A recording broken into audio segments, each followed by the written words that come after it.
नमस्कार, मी doctor Pooja, founder doctor Pooja's homoeopathy clinic, Kothrud, Pune. आज मी तुम्हाला एका 13 वर्षांच्या मुलाची केस सांगणार आहे, जो वारंवार होणाऱ्या सर्दी खोकल्याच्या तक्रारी करता आपल्या आईसोबत माझ्या क्लिनिकमध्ये आला होता. त्याला लहानपणापासूनच क्रिकेटची खूप आवड होती आणि त्याने काही दिवसांपूर्वीच एक क्रिकेट अकॅडमी जॉईन केली होती. उत्तम खेळत असल्यामुळे त्याचे कोच त्याच्याकडून खूप अपेक्षा ठेवत होते. मुलगा अभ्यासातही खूप हुशार असल्यामुळे शाळेतील शिक्षकांना सुद्धा त्याच्याकडून चांगल्या गुणांची अपेक्षा असायची. या आजारपणामुळे तुला नेमका कोणता त्रास होतो असा प्रश्न विचारल्यानंतर तो मला म्हणाला, वारंवार आजारी पडल्यामुळे माझा सराव, माझा खेळ आणि अभ्यास व्यवस्थित होऊ शकत नाही आणि त्याचं मला खूप टेन्शन येतं. त्याची मला जास्त काळजी वाटते कारण माझ्याकडून खूप अपेक्षा आहेत. सरांना वाटतं की माझ्यात चांगली क्षमता आहे आणि मी स्वतःवर अजून काम केलं पाहिजे.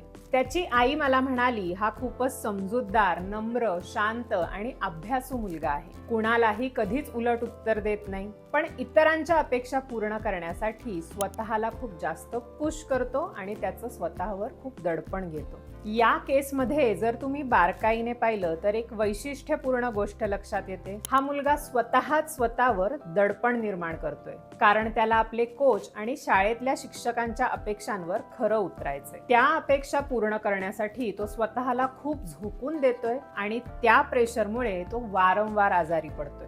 This is the classic presentation of carcinosin child. Mind, elements from expectations of parents, too high, mind, please others, desire to parents. इथे पेरेंट्स म्हणजे त्याचे प्रशिक्षक आणि शिक्षक. जेव्हा तुम्हाला या दोन रुब्रिक्सचं कॉम्बिनेशन मिळतं, high expectations and please desire to, कायम लक्षात ठेवायचं, carcinosin is the remedy. Carcinosin 30 was prescribed with bang on results. Carcinosin important tips. Carcinosin प्रकृतीची मुलं अनेकदा खूप समजूतदार, नम्र आणि आज्ञाधारक असतात. आई वडिलांना अशी मुलं आदर्श मूल वाटू शकतात. अनेक वेळा त्यांचे आई वडील खूप शिस्तप्रिय, कडक किंवा जास्त अपेक्षा ठेवणारे असतात. त्यामुळे ही मुलं त्यांना आनंदी ठेवण्यासाठी स्वतःवर खूप दडपण घेतात आणि स्वतःच्या भावना बाजूला ठेवून इतरांच्या अपेक्षा पूर्ण करण्याचा प्रयत्न करतात.